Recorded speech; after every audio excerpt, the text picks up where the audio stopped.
네, 반갑습니다. 오늘 고품격 학부모 힐링 방송 착한 입시 상담소 오늘 2회차 팟캐스트를 시작하도록 하겠습니다. 오늘 역시나 정말 말을 많이 지난 시간에 해주셨던 장영훈 입시연구소 소장님 오셨고요. 네, 반갑습니다. 네, 이석 과학문술 최고봉 최고권위자 과학문술 최고권위자 이석 선생님 오셨습니다. 예, 반갑습니다. 이석입니다. 네, 전 사회를 보고 있는 이준혁이라고 합니다. 오늘은 그래서, 우리 뺀주가 없네요. 네. 뭐 워낙에 바쁘시고. 뺀주께서 워낙 바쁘셔가지고. 또 조만간 또 오셔서 질문 이러면서 또.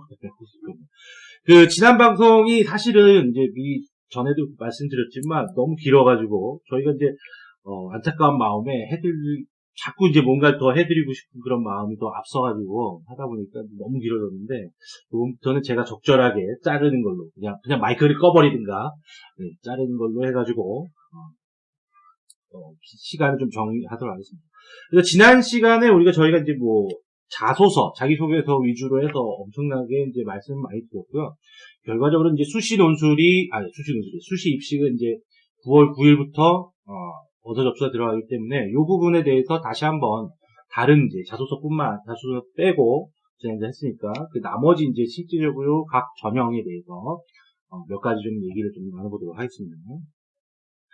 그래서 첫 번째는 이제 교과 전형인데요. 교과 전형은 지난번에 말씀드렸듯이 거의 정시랑 비슷하다. 그렇죠. 네, 이런 걸로 말씀드렸고, 여기 관련해서 여기 교과 전형도 많이 얘기를 했기 때문에 지난번에. 예. 네, 그래서 더 추가로 얘기하실 부분이 있습니다. 간략하게만. 아니면 소개. 교과 전형에 대한 인식 중에 하나가 뭐냐면, 교과 성적이 아주 좋아야만 할 수 있다. 이런 식의 어떤 선입관들이 있는데. 내신 성적이죠. 그렇죠. 네. 교과 성적이라는 게 내신, 우리가 세칭 말하는 내신입니다. 네.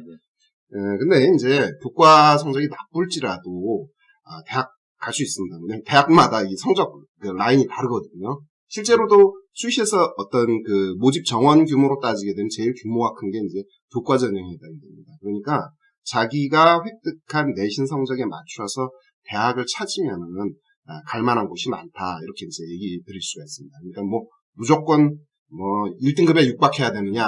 이건 아니란 사실. 그건 서울대 얘기고 나머지 대학들은 이제 다 어느 정도 레벨이 있다는 거. 그러니까 이제 이게 기본적으로 내신 몇 등급이 종합 내신 몇 등급이냐 이걸로 판단할 수 있는 게 아니라 학교별로 각각의 이제 주요 보는 과목들이 다르고 평가 내린 과목이 다르니까.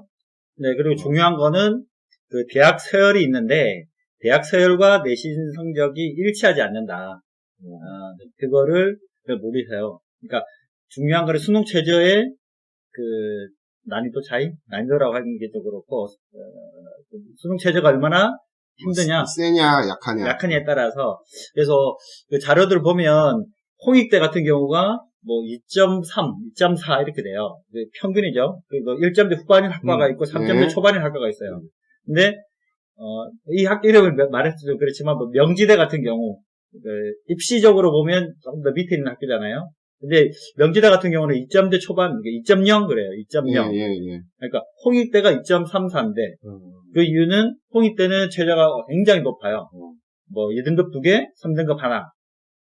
학과에 따라서 사범되는 데는 그렇고, 명지대는 수능 최저가 없어요.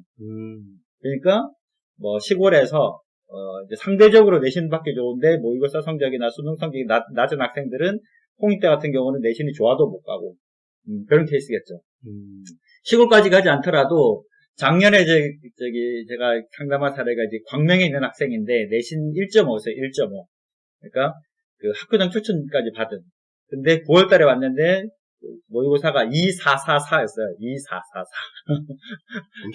그래서 그 성적으로 정시에는 인서울이 쉽지 않으니까 수시에 무조건 가야 되고 논술이나 특기자는 전혀 가능성 없고 그러니까 적성은 되겠지만 내신이 너무 아깝고 비교과도 없고 그러니까 교과로만 가야 되는 학생이에요. 그런데 연대 같은 경우는 성적이 안 되고 그 밑으로는 중앙대 그다음에 건동홍 이렇게 있는데 최저가 안 돼, 최저가. 내신 성적은 남아 도는데, 합격권보다 높은데. 그쵸. 그래서 그 학생이 숭실대 라인을 썼어요, 숭실대. 왜냐면 3등급 2개니까. 그러니까 3등급 2개만 맞추면 100% 붙는 거죠. 1.5는 너무 아까운 점수인데, 수능 최저가 너무 안 나오니까. 그래서, 작년에는 건대가 2개 합의고 안 되고, 홍익대 2등급 2개 안 되고, 점수는 남지만. 그러니까 교과 전형이 내신 성적에 따라서 일치하는 게 아니다. 내신 성적이 뭐 2점대 초반인데 어느 학교가 되나요? 그러면 뭐 마음에 안 드는 학교는 안 되고 가고 싶은 학교는 넘는다. 그 이해를 잘 못해서요. 근데 그 수능 체제가 얼마나 세냐, 약하냐에 따라서 결정되는 것이지. 그 조심하시고, 하나 더 말씀드리면, 뭐, 우리 밴드에서도 나왔는데, 뭐, 세종대 같은 경우는 교과 전형이 있는데, 작년에는 수능 체제가 있었고, 올해는 폐지됐고. 그러니까, 제가 저번 방송에서도 말씀드렸지만, 교과 전형 같은 경우는, 뭐, 전문가 찾을 필요도 없이, 그 학교 홈페이지에 남아있는 작년도 입시 결과, 전년도 입시 결과를 보시면 되는데, 그대로 보지 마시고, 수능 체제가 어떻게 변했는지, 완화됐는지, 강화됐는지, 뭐, 세종대처럼 폐지됐는지, 그에 따라서 이제 감안하셔야 되겠죠. 그리고 또 뭐냐면은, 이건, 나름 이제, 내신이 뭐 한 2등급 라인, 네, 그럼 뭐, 우수 학생들이고, 뭐, 4등급 있으면 좀 그렇긴 하다. 산속으로 들어가고, 바닷가로 가면 그런 데로 또 찾을 곳은 많이 나옵니다. 네, 감안하시면 될 것 같고. 네. 그래서 교과 전형 관련해서는 이렇게 지난번에도 많이 언급을 했기 때문에 근데 이제 정작 중요한 거는 체제를 맞출 수 있느냐 없느냐 이것들이 좀 오히려 큰. 그러니까 지금 교과 전형을 확정하시는 분도 계실 거고요. 아니면 대략적으로 몇 개 학교 정도를 후보로 세워놨다가 9월 모의고사 가치점엔 그 결과를 가지고 적어도 수능 체제는 이 정도는 맞추겠다라는 것을 확인하고 최종 지원 전략을 짜셔야 되겠죠. 네. 그냥 교과 전형 관련해서는 이렇게 짧게 했으면 좋겠고, 그 다음에 이제 올해부터 이제 폭발적으로 인기가 높은 종합 전형에 대해서 얘기를 해보면, 종합 전형이 이제 기본적으로 그러니까 가장 궁금해 하시는 게 이건 이제 어쨌든 괴담과도 연결이 있는데 수시가 내신으로 가는 전형이다라고 생각을 보통 많이 하시는데, 그래서 종합전형과 교과전형에서의 내신 반영에 대해서 좀 얘기를 좀 해보면 차이가 좀 있지 않나요? 그러니까 이 내신을 반영하는 방법이 교과전형 쪽은 어떤 식으로 하는 거냐면 이제 대학 입학처에서 이렇게 표현을 하죠. 또 기계적으로 산출한다 이렇게 얘기합니다. 교과 쪽은. 그러니까 반영교과 기준으로 해서 틀이 딱 정해져 있는 거죠. 단위수 정하고 그래가지고 그냥 기계적 산출인데 우리는 그걸 뭐 또 다른 말로 하면 정량적 평가라고 하죠.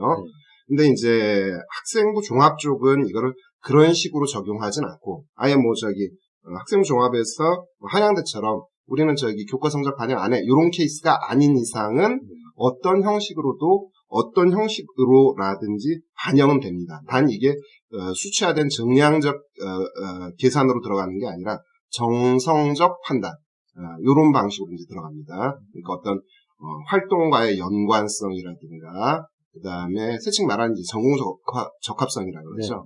뭐 이과 같은 경우는 이제 수학이라든가 과학의 어떤 교과에 있어서의 우월성, 그 다음에 성적의 상승 추세냐 이런 것들을 갖다 종합적으로 반영한다 이렇게 이해하시면 될 것 같습니다. 대신에 교과보다는 어떤 같은 동일 학교 내에서 진행되는 전형이라고 했을 때 교과 쪽보다 학생부 종합 쪽이 상대적으로 만약에 그걸 우리 교과 성적으로 산출한다 그러면 학생부 종합 쪽이 평균적으로는 낮아질 소지가 크게 되겠죠. 평균적으로 낮아질 수 있어요. 그러니까 종합 전형은 그 교과 비교과를 다 보는 게 종합이겠죠. 거기다가 또 이제 자소서, 면접까지 종합적으로 본다는 건데 그 내신 성적 반영하는 거 이제 특징만 말하면 우리 이 선생님이 말씀 잘해주셨어요. 정량평가, 정성평가. 그래서 뭐 1.5, 1.8이 있으면 1.5가 무조건 이기게 돼 있어요. 그 뒤집어지면 이제 불법이 되겠죠. 그거는 되는 건데 종합은 모르는 거예요. 1.5가 1, 1.5, 2 이렇게 떨어질 수도 있는 거고 1.8은 2, 1.8, 1.6 이렇게 상승하고 있을 수도 있고 그런 특성을 본다. 정성평가, 특성을 이제 찾는다. 이런 거라서 그 다음에 또 전공적합성에 맞는 뭐 이과는 수학과학, 뭐 경영 경제 쪽은 수학, 영어 뭐 이런 쪽을 더 가중치를 준다든지 그리고 비교과 내에서도 교과 영역이 있는 거예요. 그러니까 수상 경력에서 수학 교과 우수상, 과학 교과 우수상, 뭐 과학 실험 대회 뭐 최우수상 뭐 이런 거라든지 또 독서에서도 전공과 관련된 내용들을 그 내신 성적과 같이 버무려서 이제 학업 능력 평가를 할 때, 이제, 같이 다른 거. 들어가는 거지. 예, 그런 것들이 이제 종합전형인 거죠. 그래서 이름 자체가 말 그대로 종합전형인 것이고, 그렇죠. 그러니까, 전반적으로 전부 다 네. 평가를 한다 그래서 종합평가. 그러니까 이게 어떻게 되냐면 이제 교과 성적하고 개별 교과 성적 내지는 어떤 추세 등등과 그 비교과 활동들이 서로 뭐냐면은 서로 근거를 지어주는 역할. 그렇죠. 그걸 하게 되는 거거든. 그러니까 교과 뭐 세칭 뭐 교과 우수상을 받았다 그러는데 좀 이상하다 이런 느낌이 들면 안 되는 거고. 그다음에 저기 교과는 무지하게 성적이 좋긴 좋은데 어이씨 얘는 왜 우수상도 없지? 이럴 수도 있는 거고. 그렇죠. 네. 그래서 종합전형에서는 이제 전반적인 것들을 전부 다 체크를 해줘야 된다라는 게 중요하거든요. 그렇죠. 그리고 뭐 종합전형에도 최저가 있죠. 최저 있는 경우도 있고 없는 없는 경우도 경우도 있고. 있고. 근데 요새 네. 추세는 이제 없는 쪽으로 가는 그렇죠. 게 일반적이고. 없지만, 면접에서 이제 또 한 번 확인할 수 있는 그치, 거죠. 걸러질 수가 있고. 종합전형은 말 그대로 이제 종합적인, 네, 그래도 이름은 참 잘 지은 것 같은 느낌이. 요게 예전에 이제 우리가 소위 알고 있었던 그 입학사정관 제도가 예. 바뀐 거죠. 그쵸. 거의 바뀌었다기보다는 이제 95% 똑같아요. 95%. 이름만 바뀌었다. 그래서 뭐 입학사정관제는 MD 거, 세무 종합전형은 박통 거, 박통 2세, 박통 거 이렇게 이제 유족을 말하는데 차이점은 있긴 있죠. 네. 입학사정관제 전형일 때는 외부 수상 실적이나 외부 네네. 활동까지 이제 같이 평가하는 거고, 이제 학생부 종합전형은 이름 자체가 그렇게 된 것 자체가 교내 활동 위주로. 그 차이는 있죠.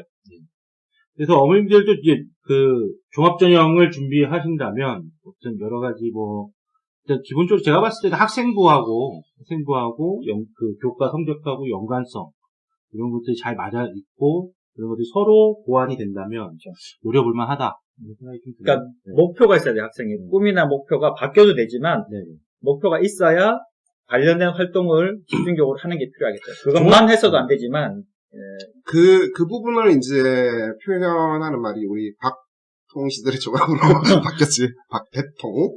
자, 그걸 뭐라고 하냐면, 끼와 열정이라고 표현하고 있습니다. 끼와 열정.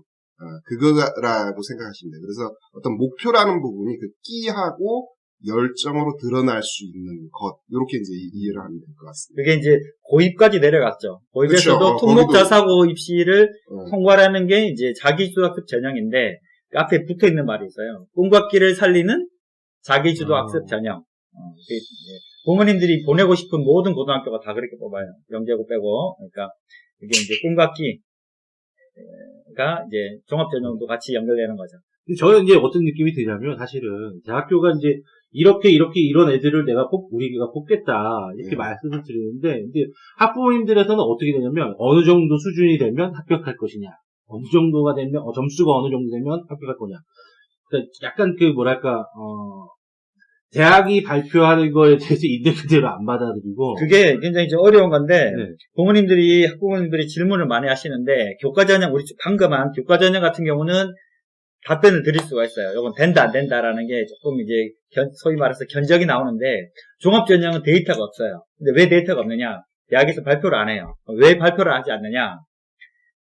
발표를 했다가 학부모님들이 그거를 사례 하나로 보는 게 아니라, 그 대표성을 부여해버려요. 중앙대학교, 심리학과에 이런 학생들이 합격했다라고 보여주면, 중앙대 심리학과 가려고 그러면 내신은 1.7은 돼야 되는구나. 이런 책은 읽어야 되는구나. 이런 활동을 해야 되는구나. 이렇게 오해하신다 이거죠. 그러니까 발표를 안 해요, 진짜로.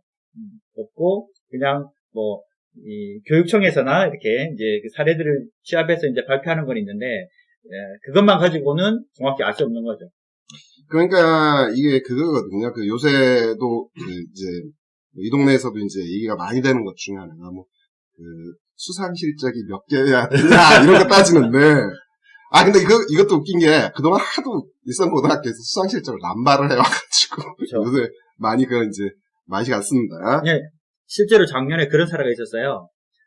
어떤 고등학교에서 수학 경시대를 했는데 대상이 15명이었대요. 대상이 15명. 대상은 원래 한 명 아니에요? 한 명은 그러니까 공동 대상. 그 학생과 친한 다른 학교 학부모님이 여기에 이제 빡도신 거죠. 자녀분 학교는 그렇게 안 해주는데 진짜 한 명만 대상 주고. 근데 자기 아들보다 못한 애가, 중학교 때 못했던 애가 거기서 대상 받고 막 이렇게 교내 스펙을 쌓으니까, 배가 아프셨던 거죠. 그래서 민원 넣으신 거죠, 이제. 그래서 올해 2월 달에 그런 게 있었죠. 굉장히 혼란스러웠거든요. 그 학생부 규제령에 보면, 그치. 이제 예.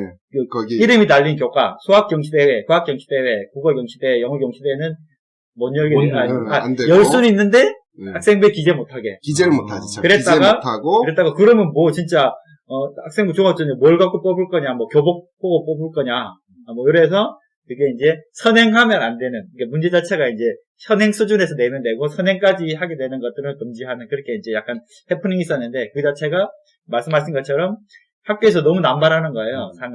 근데 그게 학교에서도 할 수밖에 없는 게 학부모님들이 계속 요구하는 거예요.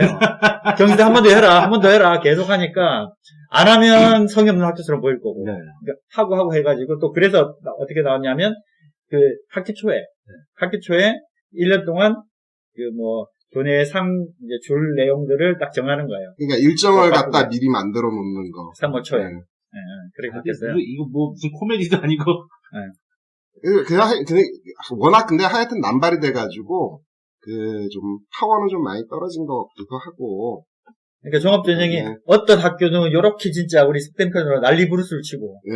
또 정반대 지역에서는 그게 뭐냐 아무것도 안 하고 있고. 전혀 모르는 학교, 학부모, 학생 이런 지역이 많고 이게 이제 좀 문제가 되겠죠. 네. 학생의 어떤 공부 노력과 무관한 그런 환경의 영향을 받는 게 종합전형이다 보니까 그래서 그게 굉장히 불합리하다라고 조사하면 맨날 나오죠. 제일 공평한 게 수능 중심이고 제일 불합리한 게 입학사정관제 종합전형이다 이렇게 말하는데 일리가 있죠.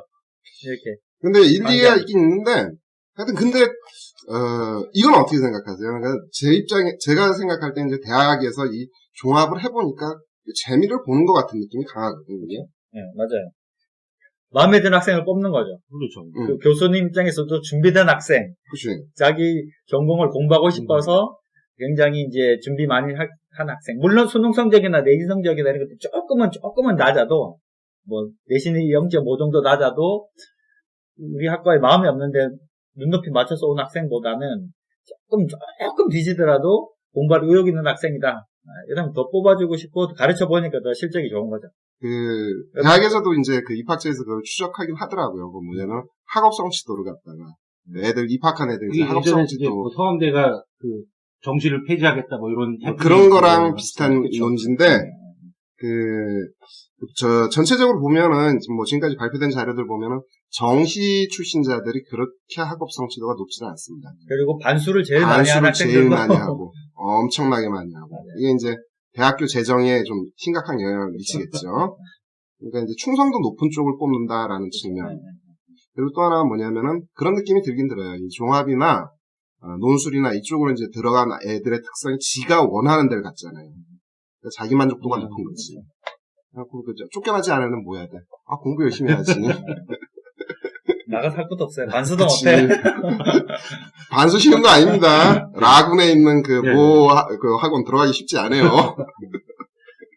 네, 그래서 그러니까 최근 입시에서 가장 관심사 많이 집중되어 있는 전형이 이제 학생 종합 전형인 것 같습니다.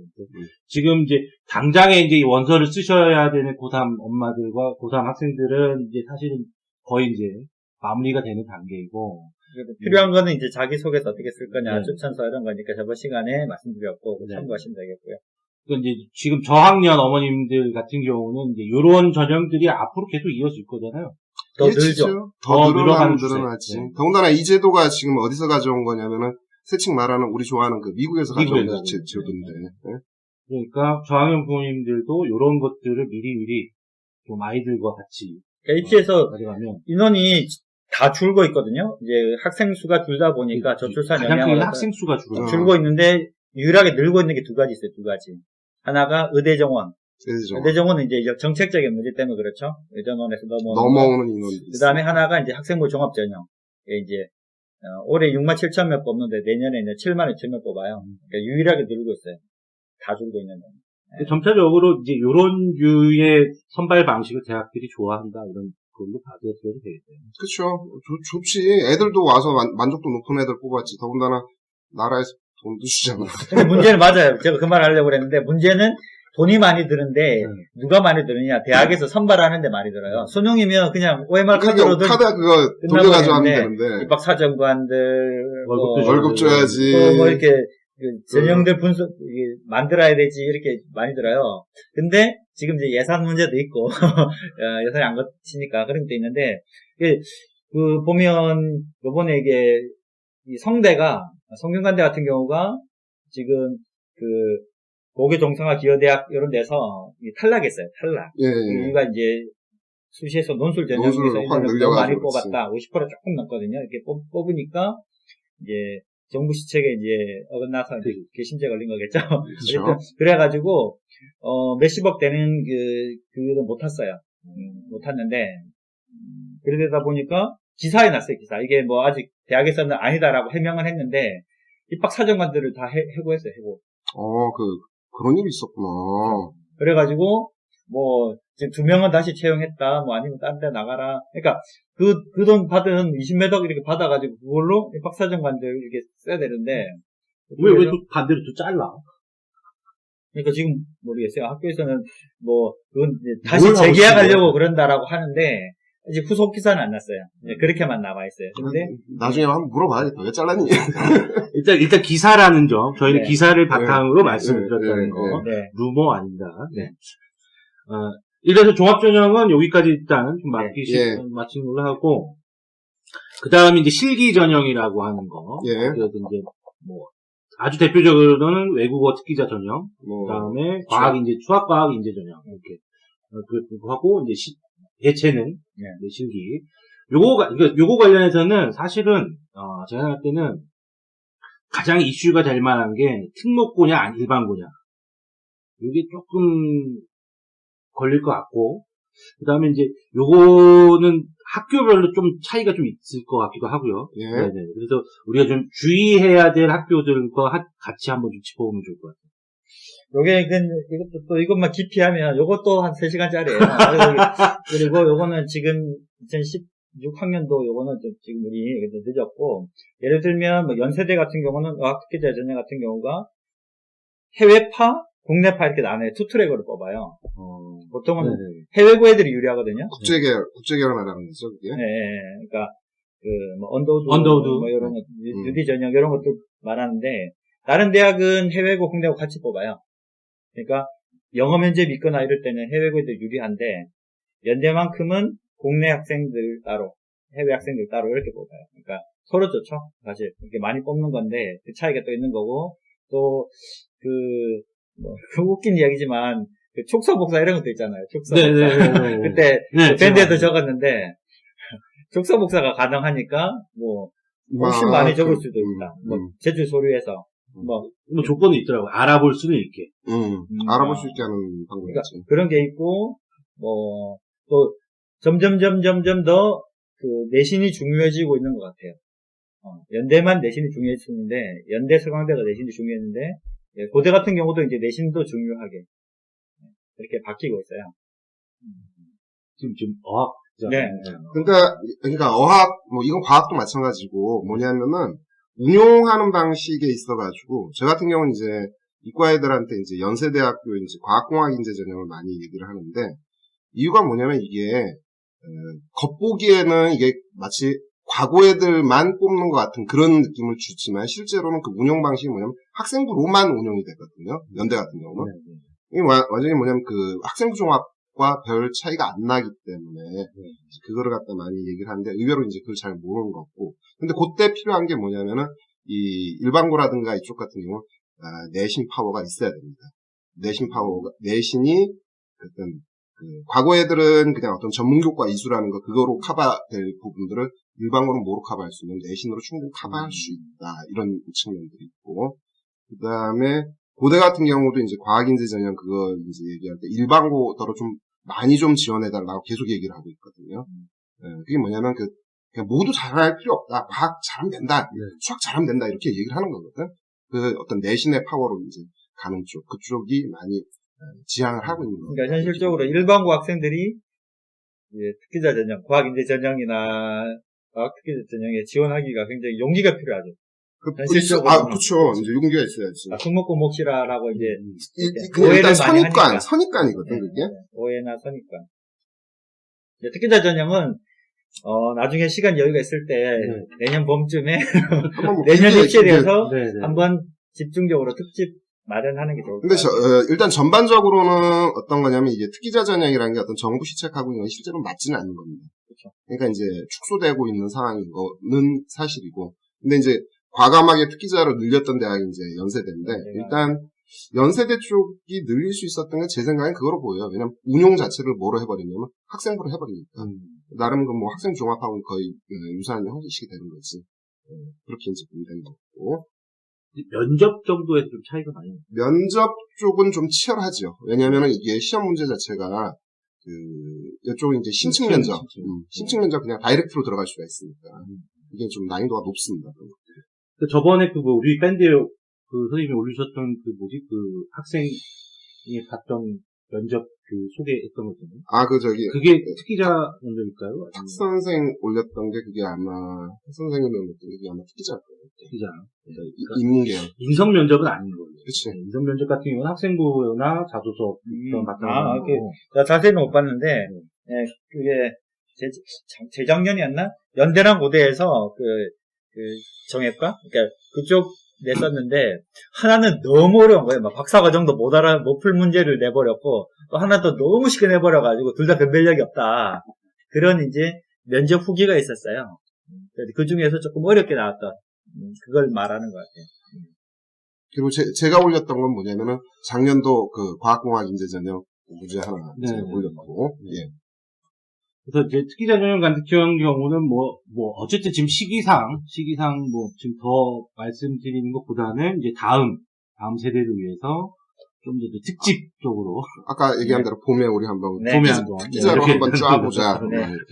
그래서 이제, 수시에서 이제 일반 전형이라고 얘기하는. 그러니까 기본 베이스죠, 이게. 그러니까 수시에서는 이게 일반이다. 그러니까 일반적으로 이렇게 뽑는 게 바로 논술 전형. 논술 전형하고 학생부 종합도 실제로는 일반입니다. 예. 자격 요건에 제한이 없기 때문에. 이게 이제 그렇게 나오더라고요. 그러니까 일반 전형은 논술, 학생부 중심 전형 중에 교과, 비교과. 그러니까 교과, 학생 중심, 교과, 그 다음에 종합 이렇게 되고. 그러니까 이게 이제 분류를 할 때 일반 전형, 특별 전형 이렇게 돼요. 그러니까 특별 전형은 특별한 자격을 취득해야만 지원할 수 있는. 예를 들면 서울대 지역균형 선발 전형. 학교에서 고교장 추천. 네, 학교에서 2명. 그다음에 고려대학교 학교장 추천 전형. 문과 2명, 이과 2명. 그런 것들을 특별 전형이라고 그러고 일반 전형은 그냥 자기 의사만 있으면 누구나 지원 가능한 그런 거 일반 전형이라고 해요. 그래서 논술 같은 경우가 일반적으로 이제 본인이 쓰고 싶으면 나이 제한도 없고 대부분 지원할 수 있는 거니까 일반 전형과 논술 전형은 같다라고 보는 게 맞고요. 보통. 근데 예외가 또 있어요. 서울 시립대 같은 경우는 논술 전형인데 그게 특별 전형이에요. 그러니까 학교장 추천. 지금 정원에 끝났겠다 날짜는. 그치. 정원의 몇 %였던 것 같은데 이게. 고3 재학생의 2%. 그치. 2%. 재학생. 그러니까 고3 재학생이 500명이면 5, 20, 10명을 이제 추천을 줘요. 학교장 직권으로. 직권이 아니겠죠. 이제 할 텐데. 그 다음에 웃긴 거는 N수생도 있어요. 재수생이나 N수생은 그 인원과 방금 말한 인원과 무관하게 0.5%. 근데 그게 8월 중순쯤에 추천이 끝나버리니까, 그러니까 고3 학생들은 학교에서 이제 선생님이 학생이 쓰라고 하니까 애들이 몰랐다가도 알게 되는데 재수생이나 N수생 같은 경우는 논술을 어떻게 쓸까 하면 9월 모의고사 끝나고 쓰잖아요. 그러니까 이런 게 있었나 이렇게 되는 거지. 근데 시립대 이제 정시는 못 갈 것 같으니까 논술로 한번 질러보자. 자격이 안 돼요. 그렇죠. 추천 그래서 다 끝나버렸어요. 네. 그래서 보통 이런 말도 한 7월 달쯤 해가지고 한번 시립대 한번 쓰고 싶은 학생이 있으면 미리 학교에 가서 확인해보고 그래야 된다고요. 논술 전형 관련해서는 어차피 논술 잘 써야 되는 거 아닙니까, 기본적으로는. 그렇죠. 시험 잘 봐야지. 네. 대학교 설명회 가서도 논술 전형은 논술 잘 봐야 픽한다. 라고 나오거든요. 그러니까 내신 비중이 명목 비중은 높은데 60%, 40%, 70%, 30%에서 30%나 40% 높은데 거의 99.9%는 기본적으로 그냥 논술로 가는 거죠. 네. 물론 몇몇 학교들은 조금 비중이 차이 큰 학교가 있어요. 있는데 그것도 5등급 이하. 그렇죠. 예. 1등급부터 4등급까지는 다 별 낮아요. 차이가 없게 없고, 구성이 돼 있다는 거. 5등급, 6등급은 차이가 조금 많이 나는 학교가 많이 그 있더라고요. 다음에 6등급 이후부터는 이제 차이가 많이 나게 돼요. 네, 더 진짜 많고. 많이 나게 되고. 네. 근데 그 취지가 어떤 거냐면은, 제가 저번에 한번 얘기했던 것 같기도 한데, 뭐냐면 보통 우리 애들이 내신 평균 등급 잡아버리면은, 보통 1등급에서 한 6등급 사이에 분포가 됩니다. 7, 8, 9는 거의 없습니다. 그러니까 6등급 안쪽까지 혹은 5등급 안쪽까지 편차를 줄인다는 얘기는 뭐냐면은 그냥 누구나 다 할 수 있도록 해준다. 이런 식으로 이제 우리가 해석을 해주면 되는 거죠. 자격을 확대시키는. 그렇죠. 그러니까 연세대 같은 경우는 100점 만점에 논술이 70점을 차지하는데 30점이 이제 학생부에 학생부. 근데 그 중에서 10%는 이제 비교과, 출석하고 3일 이상 무단결석 하지 않으면 5점 다 받고. 5점. 그 다음에 봉사활동. 20시간 이후면 다 5점 다 받고. 그러니까 기본 점수를 주는 거죠. 옛날에 저희 체력장이랑 비슷한 느낌. 그거하고도 좀 비슷하긴 네. 하죠. 그 다음에 이제 교과가 20점인데, 1등급이 20점인데, 6등급이 19점이에요, 19점. 1점 차이. 그러니까 6등급까지는 큰 의미가 없다. 그러니까. 근데 9등급은 큰 의미가 있지. 9등급은 12점이요. 9등급이 논술을 준비하지 않겠죠? 9등급은 근데 존재하는지 여부를 아직 확인 못 저는 해봤습니다. 가끔 봤습니다. 보셨습니까? 대단하시네. 네. 전 7등급까지는 봤습니다. 7등급. 근데 9등급의 어머니들 봤구나, 제가. 저는 실제로 7등급을 받고 이 7등급이 논술로 합격한 케이스가 있었거든. 서강대에서 이제 합격을 했던 케이스였지. 서강대가 워낙 이게 작으니까. 네. 그런 케이스. 서강대는 1등급, 4등급 그냥 다 동점이다. 이렇게 발표하지 않나요? 그거는 거의 만점에 거의 만점이에요. 거의 워낙 작아가지고 그렇게 되는 거고. 7등, 서강대 말고 또 있다. 생각해보니까. 연세대도 있다.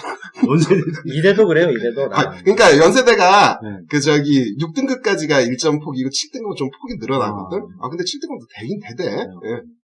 논술 잘 썼나? 잘했겠지. 내 볼 땐 잘한 거지는 않은데. 그러니까 논술 전형은 이제 내신은 크게 중요하지 않고 대부분은 이제, 논술이 이제 결정적인데, 이제 수능 최저라는 게 복수의 말화가 있죠. 수능 최저. 네. 이게 이제 대다수의 이제 많은 친구들이 열심히 논술 준비하다가 최저가 안 나와서 나더라고. 작년에 상담한 학생이 정시에 만난 사람. 그래서 이제 결시율이 그래도 상당히 높잖아요. 그렇죠. 결시율 높죠. 결시율 높고. 최저를 못 맞춘 경우와 아니면 논술을 준비를 못한 경우. 한 50% 정도 결시율 잡으면 되죠. 최저 못 맞춘 경우가 더 많아요. 지금. 왜냐면 쉽게 나오다 보니까 이게 뒤죽박죽이 돼버린다고. 그게 엄청나게 빈도수가 높고. 근데 요새 이제 얘기되는 게 어떤 게 있냐면 논술이 쉬워졌기 때문에 내신이 중요하다, 이런 식의 이제 얘기들도 나오는데, 논술이 그렇게 쉬워지지 않습니다, 그게. 제시문이 쉬워졌으면 쉬워졌지, 논술 자체는 그 본질적인 어떤 그 흐름을 그대로 가지고 있습니다. 그래가지고, 논술은 논술이다, 이렇게 이제 생각하는 거죠. 제가 이제, 보통 이제 저도 이제 논술 강사니까, 아이들하고도 어머니한테는 말씀드리지만, 문제가 쉬워지면 쉬워질수록 합격률은 떨어진다.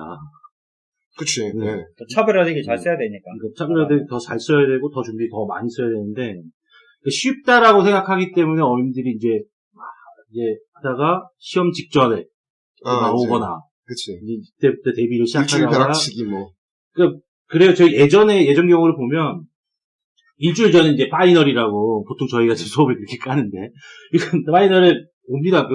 내신도 되게 상당히 좋고, 전교에서 이러니까 왔는데, 첫 수업 듣고 얼굴이 시뻘개져가지고. 그러니까 논술이 그렇게 만만한 건 아니기 때문에, 좀 그런 것도 있고요. 근데 요거 관련해서는 이제 가장 궁금해 하시는 게, 논술을 언제부터 준비해야 되느냐. 이게 이제 가장, 준비를 언제부터 하느냐, 이런 거는 좀 어떤 전략적인 판단으로 이제 얘기를 한다 그러면은, 적어도 이제 3학년 초부터는 준비를 해야죠. 그죠. 3학년 초부터는. 데뷔를 해야 되고, 근데 그 전에, 경우에 따라서는 이런 얘기들도 하죠. 더 일찍 해야 된다, 이런 얘기도 하는데, 그 일찍이라는 의미는 저는 그거로 생각해요. 어떤 거냐면은, 좀 내공을 쌓는다는 게. 그러니까, 1학년, 2학년 때, 논술, 구체적인 어떤 논술 시험 준비를 안 할지라도, 책이라도 좀 많이 읽어라. 독해력 좀 길러라. 이게 이제, 포인트에 해당이 되거든요. 워낙 요새 애들 독해력이 그냥 개판이라 가지고.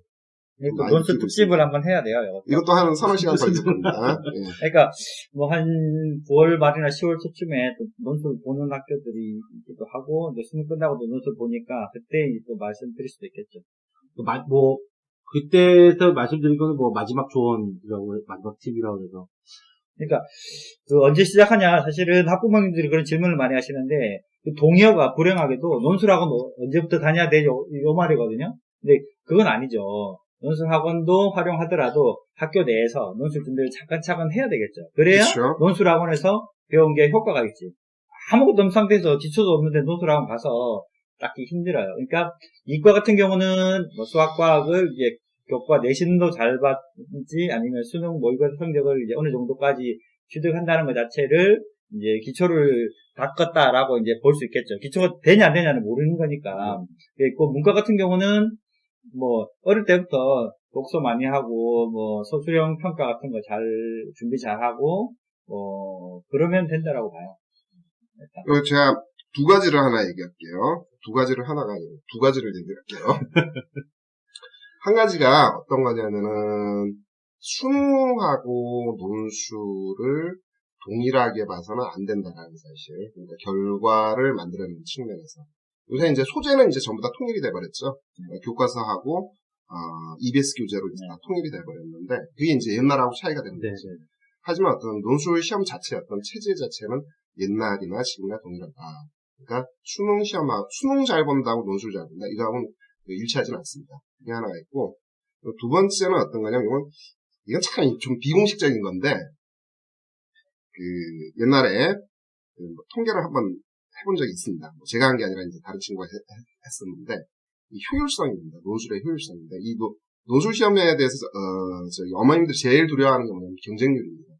경쟁률은 뭐 짱짱하게 나오잖아요. 그러니까 이제 논술 학원 쪽에서는 그거 형식 경쟁률이야. 실 경쟁률은 안 돼.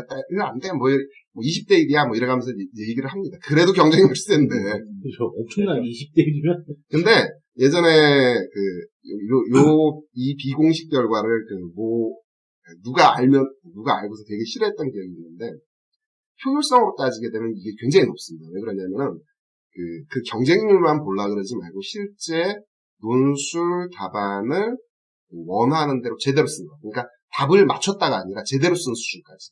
그러니까 요구사항에 맞게 쓴 수준까지. 만 하면은 경쟁률을 대략 한 2대1 이내로 줄여버릴 수가 있습니다. 비공식적인 걸로. 아니, 비공식적이야. 근데 요거를 누가 되게 싫어했어. 이게 알려지는 거를. 누군지는 뭐 아는 사람은 알 거야. S죠, S. 네, 그렇지. 한 1,000몇백 명을 대상으로 이제 테스트를 한 건데 그게. 네. 그래서 논술은 뭐 저도 이제 논술 강의를 하고 있는데 기본적으로는 그러니까 보통 이제 착각하는 게 뭐냐면 아주 어려운 문제를 푸는 거다라고 생각하는 것 같은데 물론 논술이 안 어려우면 논술이겠습니다. 어려운데 익숙하지 않아서 어려운 거예요. 익숙하지 않아서. 학생들이 익숙하지 않아서. 공부하는 방법이, 공부하는 습관이 논술과 안 맞는 거죠. 논술이 어렵다기보다는 논술에 맞게 공부하는 거에 이제 제대로 공부하는 게 논술에 맞춰서 공부하는 거죠. 제가 볼 때는 그냥 뭐랄까 점수 아니면 뭐 등수 경쟁 뭐 이런 거에 이제 요새 이제 특화돼서 이제 수업을 많이 하니까 학원에서도. 근데 이제 그거보다는 정말 이제 공부하는 법. 그렇죠. 네. 공부를 제대로 그냥 실제로 이제 아이들이 그런 스트레스 없이 공부하는 법. 다른 거 말고 그리는 법 좀 배워라. 그죠. 이게 지금 저희가 이과 임에도 불구하고 너무 지금 뭐 그리기가 너무 안 되니까. 그러니까 논술을 본질적으로 따지면 이제 3시간, 4시간 필요하잖아요. 너무 다 논술 전문가들이라 한마디씩 하고 싶은 게 있어요. 그래서 그냥 한마디만 더 마지막으로 하자면 독서 중요하다. 네, 책 좀 읽어라. 네. 교과서도 좋다. 만화책도 좋다. 네. 만화책도 좋다. 읽기 등등을 좀 했으면 좋겠습니다. 그래서 이게 여기까지가 이제 전반적으로 우리가 수시에서 전형별로 다뤄볼 수 있는 그런 내용이었고 여기서 우리 잠깐 쉬고 1부를 요렇게 마치도록 하고 2부로 넘어가도록 하겠습니다. 예. 그래서 2부에도 많은 청취 부탁드립니다. No se me vuelvo loco si ya no te vuelvo a ver.